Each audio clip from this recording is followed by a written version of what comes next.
Bismillahirrahmanirrahim. Assalamualaikum warahmatullahi wabarakatuh.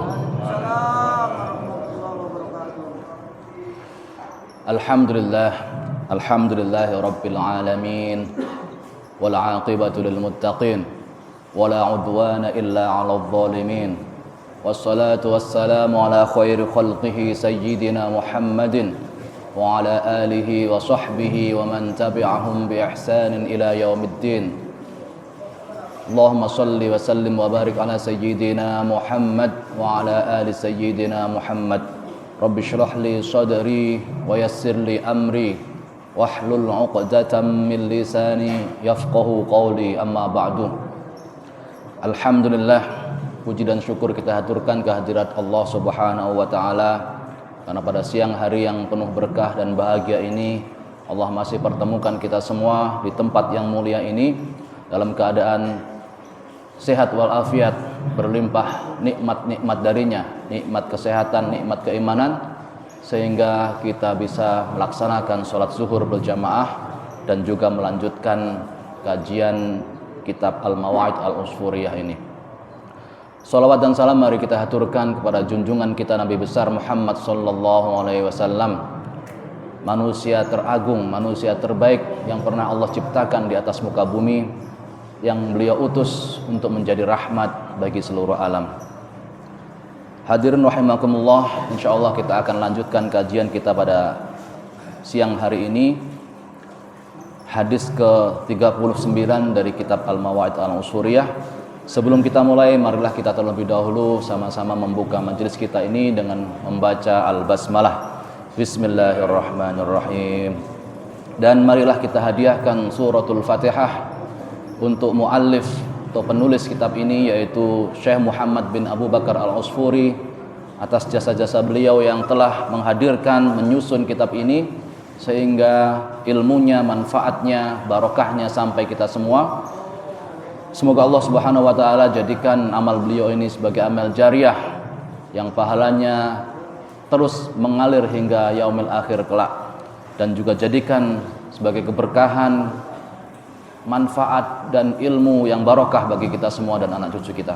Ala hadiniyah wa kulli niyatin salihah wa ila hadratin nabiyil mustafa Muhammad sallallahu alaihi wasallam. Al-Fatihah. A'udzu billahi minasyaitonir rajim. Bismillahirrahmanirrahim. Iyyaka na'budu wa iyyaka nasta'in. Shiratal mustaqim. Shiratal ladzina an'amta 'alaihim. Amin ya rabbal alamin. Kita lanjutkan kajian kita hadis ke-39 dari kitab Al-Mawa'id Al-Usfuriyah. Bagi yang membawa kitabnya silahkan dibuka halaman 34. Al-Hadis At-Tasi' wa Thalathun. Sebagai muqaddimah, hadis ke-39 ini membahas tentang 40 hal yang jika kita laksanakan atau yang jika kita jaga, kita pelihara, maka akan mengantarkan kita masuk surga. Dan tidak hanya masuk surga, tetapi juga di surga nanti kita dikumpulkan bersama para nabi dan juga para ulama pada hari kiamat nanti. Apa saja 40 hal tersebut? Langsung saja kita bacakan hadisnya. Ini hadis yang cukup panjang. Al-Hadis At-Tasi' wa Thalathun, hadis ke-39. An Mujahid an Salman radhiyallahu ta'ala anhuma 'anin Nabiy sallallahu ta'ala alaihi wasallam.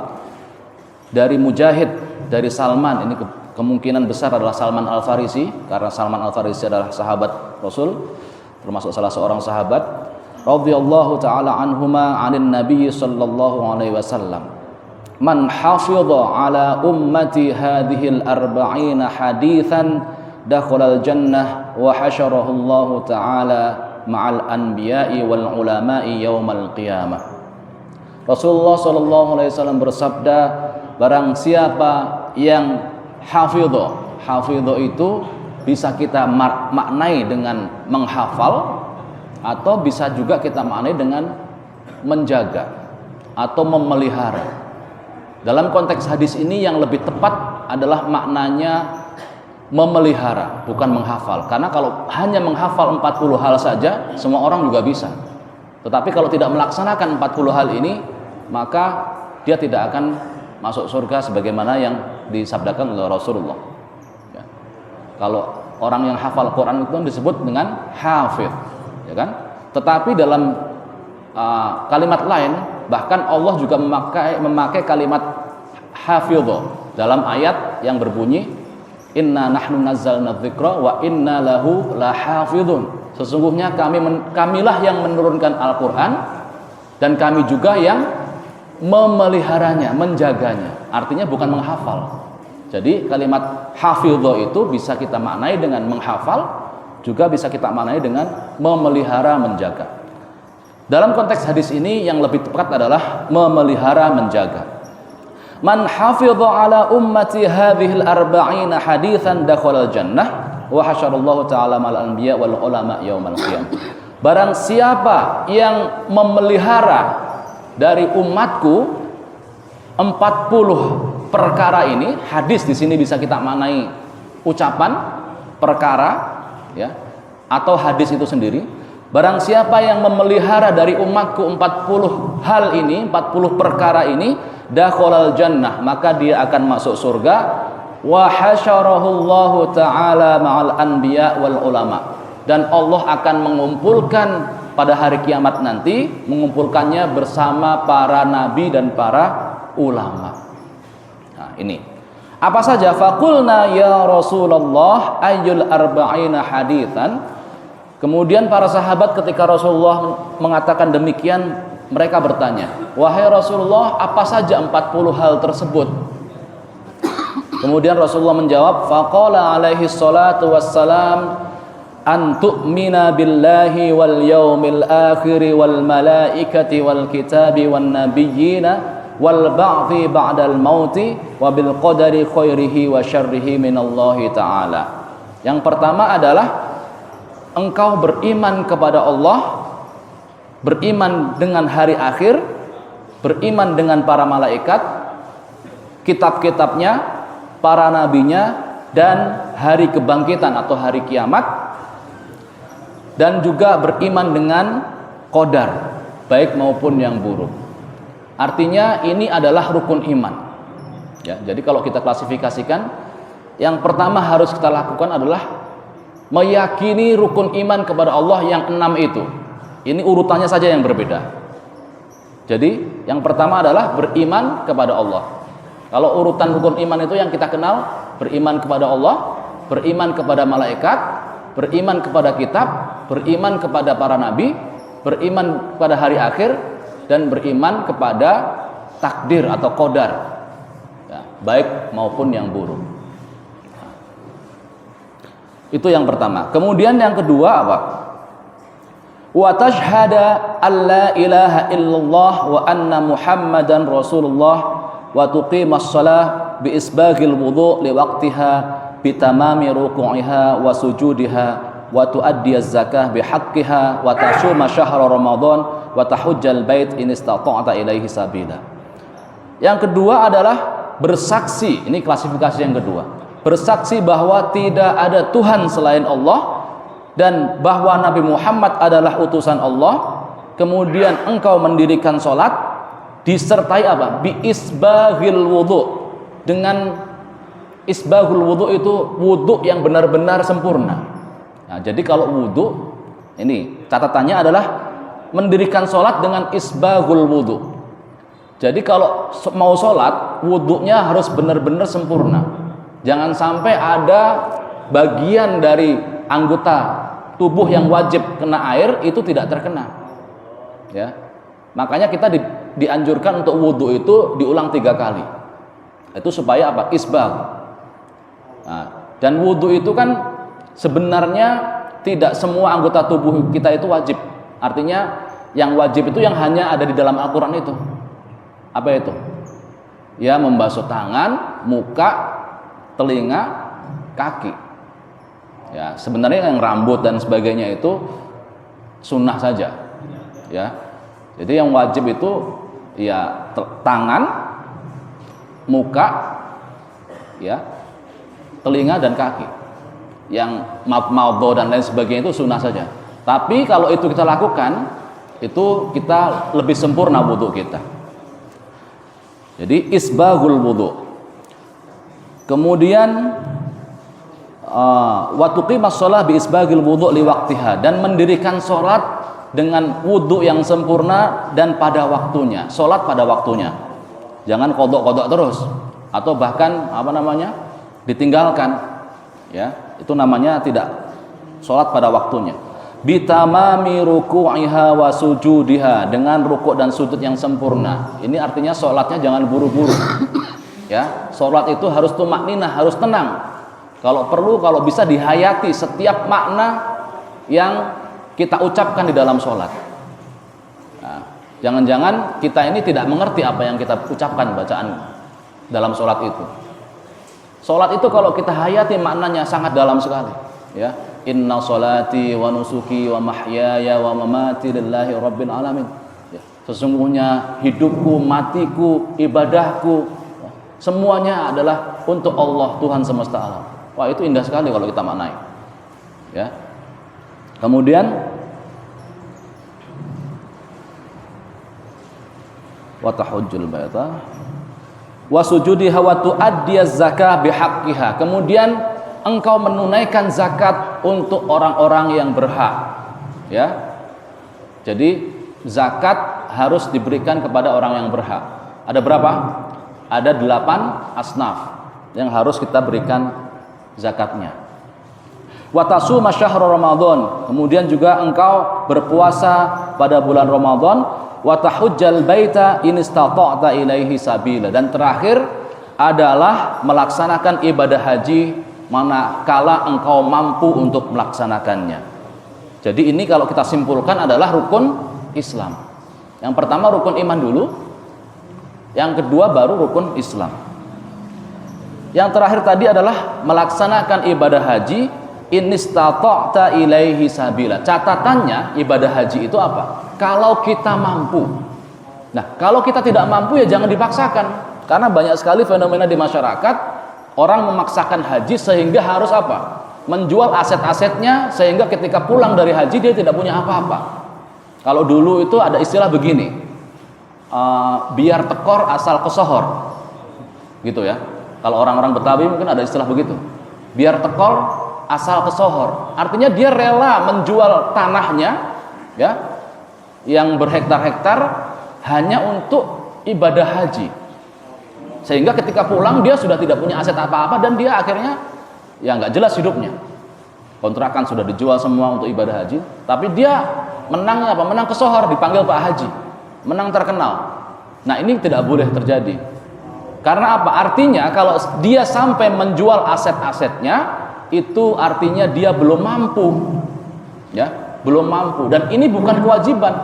Kalau dia belum mampu untuk melaksanakan ibadah haji, berarti dia belum wajib melaksanakan ibadah. Ya udah, tidak usah berangkat, tidak usah memaksakan. Apalagi kalau sampai tadi menjual aset-aset dan lain sebagainya. Ya. Itu yang banyak orang belum mengerti. Kemudian selanjutnya adalah wa tusalliya 12 raka'atan fi kulli yaumin wa lailatin wa hiya sunnati.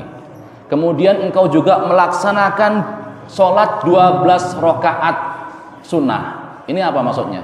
Salat sunnah rawatib. Laksanakan 12 rakaat salat sunnah rawatib. Apa saja? Salat sunnah rawatib itu 4 rakaat sebelum zuhur. Kemudian 2 rakaat setelah zuhur. Kemudian berapa? 2 rakaat setelah maghrib. Itu sudah berapa? 8. Kemudian 2 rakaat setelah isya. Udah 10. Kemudian 2 rakaat sebelum subuh. Ini yang paling ditekankan, 12 rakaat. Kalau sebelum asar itu boleh saja, tapi tidak muakkad lah. Sebelum asar, kemudian sebelum apa lagi? Sebelum isya, sebelum maghrib, itu boleh saja kita lakukan. Tapi yang paling ditekankan ya itu 12 rakaat ini. Ya. Kemudian wa thalatha raka'atin witron, dan engkau juga melaksanakan sholat witir 3 rakaat. Nah, ini juga dianjurkan. Ya. La tatrukha wa la tusyrik billahi syai'an. Jangan engkau tinggalkan salat witir itu, wa la tusyrik billahi syai'an, dan janganlah engkau mempersekutukan Allah dengan apapun. Wa la ta'si walidaika, dan janganlah engkau bermaksiat kepada orang tuamu. Artinya apa? Berbuat maksiat kepada Allah dengan menyakiti orang tua. Nah, ini sudah diwanti-wanti oleh Allah dalam Al-Qur'an surat Al-Isra ayat 223. Ya.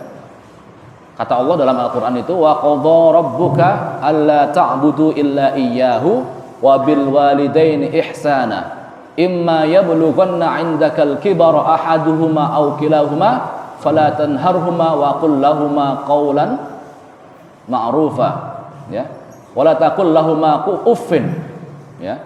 Jadi, dan Allah telah memerintahkanmu, ya, untuk menyembah kepadanya, alla ta'budu illa iyyah, jangan menyembah kecuali hanya kepadanya, wabil walidaini ihsana, dan berbuat baiklah kepada kedua orang tua. Apabila mereka menua dalam pemeliharaanmu, mereka sudah sepuh kemudian kalian pelihara, fala tanharhuma wala taqul lahumā uffin, maka jangan sekali-kali kalian membentak mereka dan jangan pernah mengatakan kepada mereka. Ini bahaya, ya. Jadi perintah Allah tegas kepada orang tua. Kalau kita punya orang tua, apalagi sudah tua dan kita memelihara mereka di rumah kita, mereka mau rewel seperti apapun jangan dibentak. Ya, jangan dibentak dan juga jangan mengatakan kalau bahasa Arabnya fala taqul lahumā uffin, jangan pernah mengatakan kepada mereka. Memang orang tua itu begitu. Orang itu kalau sudah ke masa tua, sudah berada di usia tua, itu kembali kepada masa kanak-kanak. Kurvanya itu kan begini. Manusia misalnya umur kita itu berapa? Maksimal 70 tahun misalnya. Dari lahir itu kita 0 di sini. Kemudian 70 tahun paling atas, ya. Nah, dari lahir itu kita di bawah, kemudian naik 70 tahun, ya. Maksud saya 70 tahun di bawah. Nah, di atas itu berapa? Puncaknya itu berarti 35 tahun. Kalau kita naik begini, ini 35 tahun kita sudah mentok, ya. Kalau semakin tua, artinya kita semakin kembali kepada kanak-kanak lagi. Ini sama nih. Umur usia anak-anak 0, kemudian semakin tua ini sama nih, satu frekuensi, ya kan? Coba bayangkan nih, segitiga begini, ya, segitiga begini. Usia kita 70 tahun, 0 sampai 70 tahun, puncaknya berarti 35 tahun. Nah, kalau kita sudah berada di titik 0, di titik 35 tahun, kemudian semakin tua, artinya kita kembali ke usia kanak-kanak lagi. Sehingga satu frekuensi dengan anak-anak. Lucu-lucunya. Iya, lucu-lucunya. Makanya kenapa orang-orang tua itu, ya, coba lihat kakek-kakek itu, mereka lebih suka bermain dengan siapa? Dengan cucunya. Ya. Mereka lebih suka bermain dengan anak-anak, apalagi cucunya. Kenapa? Karena mereka ini satu frekuensi. Ya, satu frekuensi. Nah, mereka nggak mau lagi bermain sama anaknya, bermain sama teman-teman sebayanya, itu nggak mau. Mainnya sama anak-anaknya, sama cucu-cucunya, karena mereka satu frekuensi, sama garisnya. Nah, itu. Maka jangan pernah membentak mereka. Wajar mereka seperti itu. Mereka kembali ke masa kecil lagi. Kemudian, wala ta'si walidayka wala ta'kul malal yatim, dan janganlah engkau memakan harta anak yatim. Naudzubillah. Ini ancaman Allah tegas sekali, ya, di dalam surat An-Nisa itu, ya. Innal ladzina ya'kuluna amwalal yatama dzulman innama ya'kuluna fi butunihim nara wa sayaslawna sa'ira. Naudzubillah, ya. Sesungguhnya orang-orang yang memakan harta anak yatim secara zalim, maka sejatinya mereka itu sedang memakan ya'kuluna fi butunihim nara, memakan api di dalam perutnya. Naudzubillah. Wasayas launa sa'ir, dan mereka akan diceburkan ke dalam neraka sa'ir. Sa'ir itu api yang menyala-nyala. Itu ancaman Allah. Ingat, orang yang memakan harta anak yatim secara zalim, berarti ada dong yang harta anak yatim yang bisa kita makan tidak secara zalim? Bisa. Orang yang memakan harta anak yatim secara zalim itu harta anak yatim yang memang menjadi hak mereka, tetapi kemudian kita makan untuk kepentingan pribadi. Itu memakan harta anak yatim secara zalim. Ancamannya apa? Mereka memakan api di dalam perutnya, dan di akhirat nanti akan dimasukkan ke dalam neraka sa'ir oleh Allah Subhanahu wa taala. Nah, artinya apa? Artinya bahwa Allah sangat menyayangi anak-anak yatim. Rasulullah sangat menyayangi anak-anak yatim, sehingga Allah melindungi sedemikian rupa anak-anak yatim itu. Karena mereka ini sudah kaum yang tidak berdaya, termasuk mustad'afin. Sudah lemah, dimakan pula hartanya. Maka Allah mengancam orang-orang yang seperti itu. Ya, jangan sampai kita memakan harta anak yatim sedikit pun. Nah, berarti ada yang tidak zalim, ada. Misalnya harta anak yatim kita kelola, kita kembangkan menjadi usaha, ya. Kemudian hasil usahanya itu untuk membiayai anak yatim, sebagian untuk operasional, itu boleh. Nah, itu pengelolaan yang tidak zalim. Artinya hak-haknya anak yatim tetap kita berikan. Adapun sisanya untuk pengembangan usaha dan lain-lain boleh. Yang jelas haknya anak yatim harus kita berikan. Itu yang namanya memakan harta anak yatim yang zalim. Wala ta'kulur riba, dan janganlah kalian memakan harta riba. Wala tashrabil khamra, dan janganlah engkau meminum khamr. Kalau sekarang itu ya macam-macam bentuk khamr itu, minuman keras, ya. Ya bir, ya apa namanya itu, whisky, ya anggur dan lain sebagainya. Itu khamr, termasuk khamr, ya, yang memabukkan.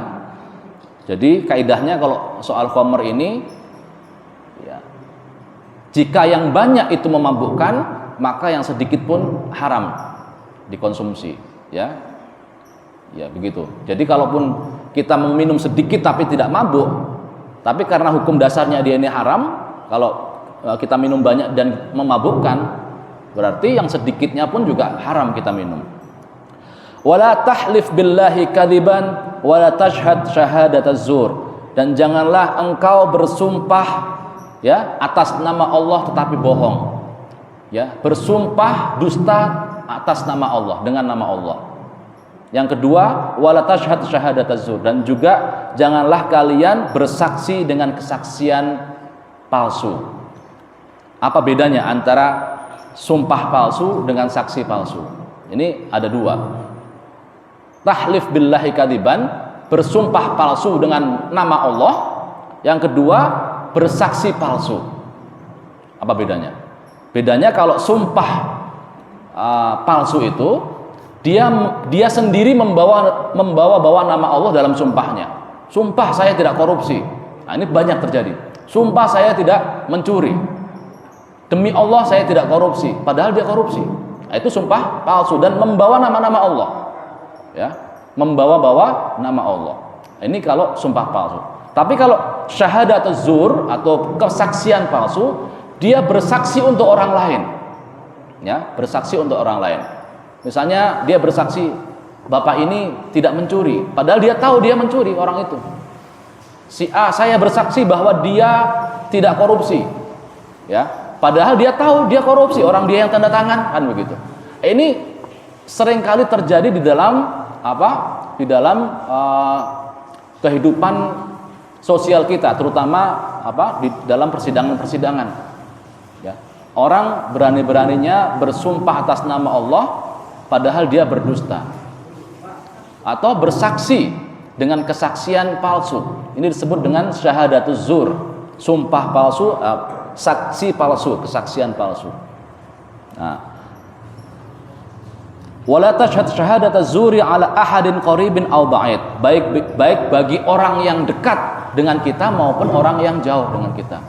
Ya, mentang-mentang dia orang dekat kita, keluarga kita bela-belain sampai kita bersaksi dengan kesaksian palsu. Kita membaik-baikkan dia, padahal dia ini korupsi, padahal dia mencuri dan lain sebagainya. Ya, atau orang yang jauh. Ya, mentang-mentang orang jauh, kita tidak mau membela dia. Padahal dia orang yang baik, orang yang benar, tapi kita salah-salahkan. Nah, itu namanya sumpah atau kesaksian palsu. Wala ta'mal bil hawa, dan janganlah engkau melakukan hawa nafsu, mengerjakan hawa nafsu. Wala taghtab akhaka, dan janganlah engkau menggibah, menggunjing saudaramu sendiri. Perihal menggibah ini juga Allah tekankan di dalam Al-Quran. Ini ada semua tuntunannya di dalam Al-Quran. Apa kata Allah di dalam surat Al-Hujurat ayat 12 itu? Wala tajassasu wala yaghtab ba'dukum ba'dha. Ya. Kata Allah, dan janganlah kalian mencari-cari kesalahan orang lain, dan juga jangan kalian menggibah salah seorang di antara kamu dengan yang lain. Ya. Apakah kalian mau memakan daging saudaramu sendiri dalam keadaan mati, artinya bangkai saudaramu sendiri? Itu Allah peringatkan. Dan engkau pasti akan merasa jijik dengannya. Itu Allah mengibaratkan orang yang menggibah itu seperti apa? Memakan bangkai saudaranya sendiri. Orang sudah mati, dimakan bangkainya. Apakah kalian tidak jijik, kata Allah? Pasti jijik kan orang makan bangkai, ya, bangkai manusia lagi. Nah, itulah perumpamaan orang yang melakukan ghibah. Ya, kalau kita menggibah orang lain itu seperti kita memakan bangkai teman sendiri atau saudara sendiri. Naudzubillah. Wala taqa fihi min khalfihi, dan juga jangan engkau mengkhianati saudaramu sendiri dari belakangnya. Wala taqdhifil muhsanah, dan juga janganlah engkau menuduh orang berzina. Al-muhsanah itu orang perempuan yang soleh, yang tidak pernah punya track record berzina, tetapi dituduh berzina. Nah, jadi ini penting. Jangan sampai menuduh perempuan berzina, apalagi perempuan baik-baik. Itu dalam surat Nur ayat 22, 23 atau ayat 4 itu ada, ya. Walladzina yarmunal muhsanat, ya, walam ya'tu bi arba'ati syuhada fajliduhum thamanina jaldah. Ancamannya keras sekali. Ini menuduh saja loh, ya, belum berzina. Ini menuduh orang berzina, kata Allah, walladzina yarmunal muhsanat, ya, walam ya'tu bi arba'ati syuhada fajliduhum thamanina jaldah wala taqbalu lahum syahadatan abada. Orang-orang yang menuduh perempuan yang baik-baik berzina dan tidak mendatangkan 4 orang saksi, maka deralah, cambuklah dia sebanyak 80 kali, dan janganlah pernah terima kesaksian mereka. Jadi keras sekali ancaman Allah. Menuduh orang berzina itu ada syarat-syaratnya dalam Islam, ya. Apa? Melihat langsung dan harus mendatangkan 4 orang saksi, ya. Harus ada 4 saksi yang menyaksikan itu. Kalau dia tidak bisa mendatangkan 4 orang saksi, maka konsekuensinya dia harus dicambuk 80 kali dan kesaksiannya tidak akan pernah diterima setelahnya. Ini keras sekali.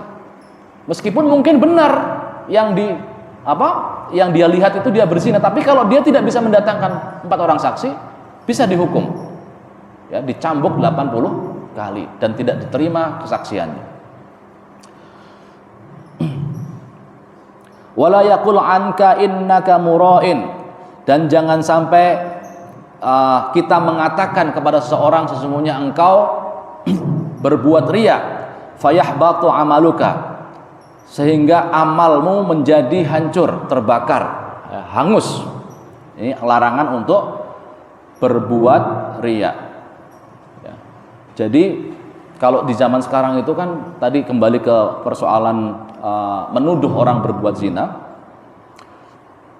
Pernah dalam satu pembahasan itu dikatakan bahkan kesaksian dalam bentuk video pun itu tidak bisa diterima, ya. Tidak bisa diterima, kecuali apa? Kecuali kalau orang yang dituduh itu benar mengakui, ya, mengakui perbuatannya, itu baru diterima.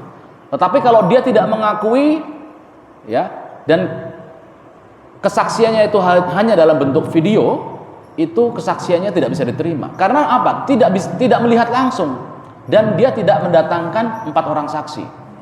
Nah, ini penting. Sangat ketat, ya. Istrinya Sambo waktu itu, ya. Ya itu kan apalagi ya itu sebenarnya kan bukan ini ya, bukan kalangan kita lah. Tapi itu bisa juga. Nggak ada yang melihat. Nggak ada yang melihat, nggak ada bukti juga. Nah, maka kesaksian-kesaksian seperti itu tidak bisa diterima. Maka jangan sampai ya, kita menuduh sembarangan atau gampang-gampang menuduh orang berzina, apalagi orang itu dikenal sebagai orang yang baik-baik. Bagaimana kalau laki-laki? Sama. Ini tadi al-muhsanah itu perempuan.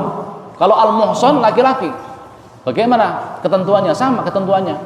Kalau ada orang laki-laki yang baik-baik kemudian kita tuduh dia berzina, tapi kita tidak mendatangkan saksi, 4 orang saksi dan tidak melihat langsung, maka kita bisa dihukum. Hukuman dalam Islam apa? Dicambuk 80 kali. Nah, ini penting. Maka kalau nanti kita di masyarakat menemukan kasus-kasus seperti ini, nah sebelum melakukan penggerbekan, datangkan 4 orang, ya minimal 4 orang, ajak 4 orang sebagai saksi. Jadi jangan sendirian. Kalau ada kasus misalnya di kos-kosan apa yang diduga menjadi tempat perzinahan, jangan gerbek sendirian, atau jangan ya datang sendirian. Datang bersama orang lain minimal 4 orang. Ya, sebagai apa? Sebagai saksi.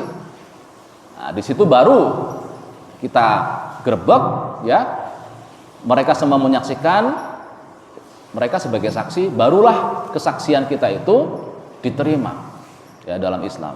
4 orang saksi dan melihat langsung. Kos-kosan ini dilindungi. Mamengo itu. Iya. Bukan rahasia lagi. Ya. Malam ada. Itu sudah bukan urusan kita. Kalau dia meresahkan dan kita ingin apa? Kalau kita ingin menertibkan, itu datangkan 4 orang saksi, ya. Tapi kalau tidak meresahkan dan tidak mencurigakan dan lain sebagainya, ya udah bukan urusan kita, urusan masing-masing aja. Karena negara kita diatur dengan hukum negara yang seperti ini, ya. Tapi kalau sudah meresahkan di masyarakat dan kita ingin melakukan penggerbekan, koordinasi, ya. Jangan sampai bergerak sendiri, nanti bisa disalahkan karena negara kita negara hukum. Koordinasi dengan pihak terkait berwajib, RT, RW, polisi dan lain sebagainya, baru, ya. Jangan bergerak sendiri. Kemudian innaka mura'in fayahbatu amaluka wala tal'ab wala talhu ma'allahin, dan janganlah kalian bergaul bermain bersama orang-orang yang lalai. Jadi kalau kita bergaul itu ya sebaiknya bergaul bersama orang-orang yang alim, orang-orang yang berilmu. Jangan nongkrong-nongkrong nggak jelas bersama orang-orang yang lalai dari Allah Subhanahu wa taala, yang nongkrong hanya mabuk-mabukan, apalagi yang menggibah, yang main musik gak jelas dan lain sebagainya, dan lalai kepada Allah Subhanahu wa taala. Karena ya kata Rasulullah, orang yang bergaul dengan penjual minyak itu akan ikut harumnya, meskipun dia tidak pakai, tapi setidaknya dia mencium bau harumnya. Beda halnya orang yang bergaul dengan pandai besi, ya, dia pasti akan kecium bau bau keringatnya, bau asamnya. Maka kita bergaul dengan orang-orang yang harum baunya. Wala taqul lil qasiri ya qasir turidu bihadza aibahu. Nah, ini penting juga. Ini tuntunan sehari-hari sebenarnya. Jangan kalian katakan kepada orang yang bertubuh pendek, "Hei pendek," dengan maksud untuk menghina dia. Ya. Jadi kalau ada anak pendek atau orang yang berpostur pendek, ya, jangan dihina. Ya, cebol gitu ya. Jangan dihina. Apalagi kita mengatakannya, "Hei pendek, hei cebol," gitu, dengan maksud menghina. Nah, beda halnya kalau kita mengatakan demikian, misalnya tidak dengan maksud menghina, karena memang dia namanya yang dikenal masyarakat sudah seperti itu. Misalnya si cebol misalnya, tapi dengan tidak maksud menghina ya. Itu boleh-boleh saja. Tapi kalau kita maksudnya menghina, tujuannya menghina, "Hei cebol, hei jelek cebol," nah itu sudah tidak boleh. Atau tidak hanya pendek, misalnya "Hei gendut," gitu kan. Apalagi cewek ya, yang kita katakan demikian, wah marahnya bisa 7 tahun tuh. Si gendut, "Hei gendut," gitu. Karena cewek itu paling sensitif kalau sudah disebut fisiknya, ya. Wala taskhur min ahadin minan nas, dan jangan menghina seorang manusia pun, wa tasbir 'indal bala, dan bersabarlah ketika dapat musibah, dapat bala. Ya, ini banyak sekali. Wala ta'man min 'iqabillahi ta'ala, dan janganlah kalian merasa aman dari azabnya Allah Subhanahu wa taala. Betul bahwa Allah itu Maha Rahman, Maha Rahim, Maha Pengasih, Maha Penyayang. Tetapi yang harus dilakukan seorang mukmin yang baik itu apa? Dua. Ya. Antara takut kepada Allah dan juga apa? Percaya dengan rahmatnya Allah. Pertengahan antara itu, bainar roja wal mahabbah, antara bainar roja wal khauf, antara takut dan harapan kepada Allah Subhanahu wa taala. Itu yang dilakukan. Jadi jangan sampai kita terlalu takut akan azabnya Allah sehingga kita menafikan sifat Rahman dan Rahimnya Allah, tetapi juga jangan sampai terlalu berharap akan kasih sayang Allah, sifat Rahman Rahimnya Allah, tetapi kita tidak takut dengan azabnya. Ini nggak boleh, ya, nggak boleh. Yang betul itu adalah posisi kita adalah antara takut dan harap dan berharap. Bainal khauf war roja, antara rasa takut kepada Allah dan antara berharap akan ampunan Allah, kasih sayangnya Allah Subhanahu wa taala. Jangan pernah merasa aman dari azabnya Allah, iqabnya Allah. Wala tamshi bin namimah, dan jangan kalian mengadu domba fima bainal ikhwan, di antara saudara-saudara kalian. Wa tashkurullah ala kulli ni'matin an'amallahu biha 'alaika, dan hendaknya engkau bersyukur kepada Allah atas segala nikmat yang Allah berikan kepadamu. Wa tasbir 'indal bala wal musibah, dan bersabar saat mendapatkan bala dan musibah. Ya. Ya ayyuhalladzina amanu, gimana? Isbiru wasabiru. Ya. Alladzina idza asabathum musibatun qalu inna lillahi wa inna ilaihi raji'un.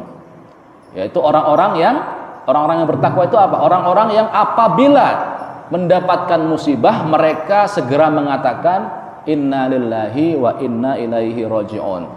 Artinya tidak hanya sekedar mengucapkan, tapi mereka sadar bahwa kita ini berasal dari Allah, kita ini miliknya Allah dan akan kembali kepada Allah Subhanahu wa taala. Wala taqnat min rahmatillah. Nah ini, ya. Dan janganlah berputus asa dari rahmatnya Allah Subhanahu wa taala. Kalau tadi jangan pernah merasa aman dari azabnya Allah, ini di hadis yang lain jangan putus asa dari rahmatnya Allah. Antara dua tadi, antara takut kepada Allah dan antara berharap akan rahmat kasih sayangnya Allah Subhanahu wa taala. Wa ta'lam anna ma asabaka lam yakun liyukhti'aka wa anna ma akhta'aka lam yakun liyusibaka. Dan engkau harus mengetahui bahwa apapun yang akan menimpamu maka tidak akan pernah meleset darimu. Sebaliknya, dan apa yang akan meleset darimu yang tidak menjadi bagianmu maka tidak akan pernah menimpamu. Ya, termasuk juga rezeki. Sesuatu yang sudah dijatahkan untuk kita pasti akan datang untuk kita, pasti akan kita dapatkan. Tetapi sesuatu yang tidak dijatahkan untuk kita maka tidak akan pernah akan kita dapatkan meskipun kita berusaha sampai mati. Jadi jangan pernah takut, ya. Musibah, rezeki, jodoh itu jangan pernah takut, karena Allah sudah tentukan semua. Jangan pernah takut rezeki kita tertukar. Kalau kita punya usaha, ya, di samping kanan kiri kita banyak pesaing, jangan pernah takut. Kalau memang Allah sudah jatahkan rezeki kita itu untuk kita, maka bagaimanapun caranya pasti akan datang kepada kita. Jangan pernah takut, jangan pernah khawatir, jangan pernah iri dengan rezeki orang lain. Ya. Ini sudah jelas sekali. Kemudian wala tatlub sakhatar rabbi biridhal makhluqin. Janganlah engkau mendatangkan kemarahan murkanya Allah dengan berharap ridhonya makhluk. Nah, ini ada cerita begini.